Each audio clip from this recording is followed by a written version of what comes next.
దేవునికి స్తోత్రములు. దేవుని బిడ్డలారా అంతా క్షేమంగా ఉన్నారండి. ప్రతిరోజు ప్రభువారు చక్కటి వాగ్దానాల ద్వారా మనతో మాట్లాడి మనల్ని ఎంతగానో ఆదరిస్తూ ఉన్నారు. ఆయనకే మహిమ.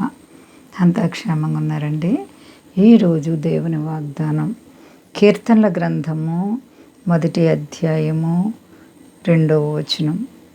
యెహోవా ధర్మశాస్త్రమునందు ఆనందించుచు దివారాత్రము దానిని ధ్యానించువాడు ధన్యుడు. అతడు నీటి కాలువల యొరను నాటబడినదే ఆకు వాడక తన కాలమందు ఫలమిచ్చు చెట్టు వలె నుండును. అతడు చేయునదంతయు సఫలమగును. దేవునికి స్తోత్రం. హల్లెలూయా. ఎంత గొప్ప వాగ్దానమో చూడండి. దావీదు కీర్తన రాస్తూ మాట్లాడుతున్నారు ఆయన. యెహోవా ధర్మశాస్త్రమునందు ఆనందించాలంటండి. దివారాత్రులు దాన్ని ధ్యానించాలి, చదవాలి, పఠించాలి, దాని ప్రకారం నడుచుకోవాలి, ధ్యానించాలి, దాన్ని ఎల్లప్పుడూ కూడా స్మరణకు తెచ్చుకుంటూ ఉండాలి. ఆ ప్రకారంగా జీవించేవారంటండి నీటి కాలువల ఎవరన్నా నాటబడినదే ఆకు వాడక తన కాలమందు ఫలమిచ్చి చెట్టు వలె ఉంటారంట. ఏండి, నీటి కాలువలో ఎవరినన్నటువంటి చెట్లకి ఎండ దెబ్బ తగలదు.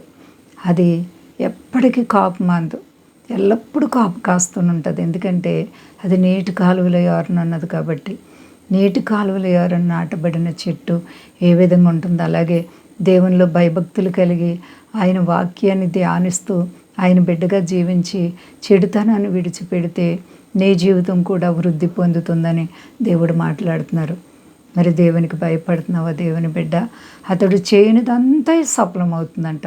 నీవే కార్యం, నీతి నిమిత్తంగా నువ్వే కార్యం తలపెట్టినా నీవు చేసే ప్రతి కార్యం కూడా సఫలమవుతుంది. నిరార్థకం కాదు. నీ ఆలోచనలు నెరవేరుతాయి, నీ ఆలోచనలు సఫలమవుతాయి. రూతు ఒక అన్యురాలు.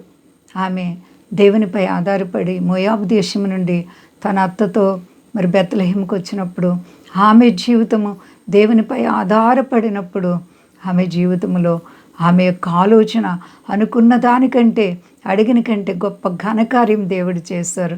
ఎంత గొప్ప దేవుడో చూడండి.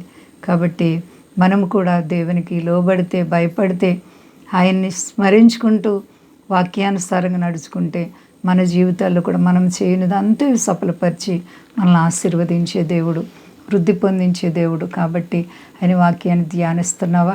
ఆయన వాక్యాన్ని చదువుతున్నావా? ప్రార్థన చేస్తున్నావా? దినమునకు 3 సార్లు నువ్వు ప్రార్థించు. దేవుని బిడ్డ, దేవుడు నిన్ను ఆశీర్వదిస్తారు.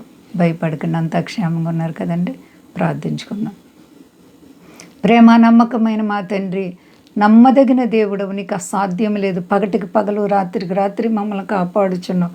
ఎంత గొప్ప దేవుడవు ప్రభువా.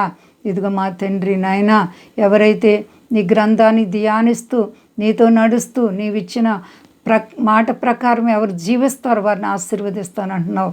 గొప్ప దేవా, వారి తలంపుల్లో సఫలత ఇస్తానంటున్నావు. వారి తలపెట్టిన కార్యాలు నెరవేరుస్తానంటున్నావు.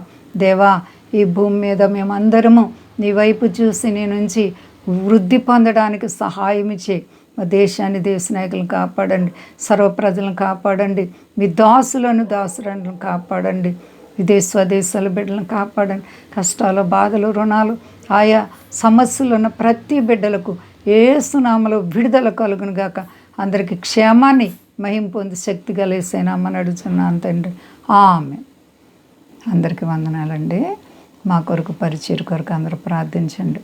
ప్రభువారు మిమ్మలను, మీ బిడ్డలను, మీ కుటుంబాలను దీవించి ఆశీర్వదించును గాక. ఆమేన్.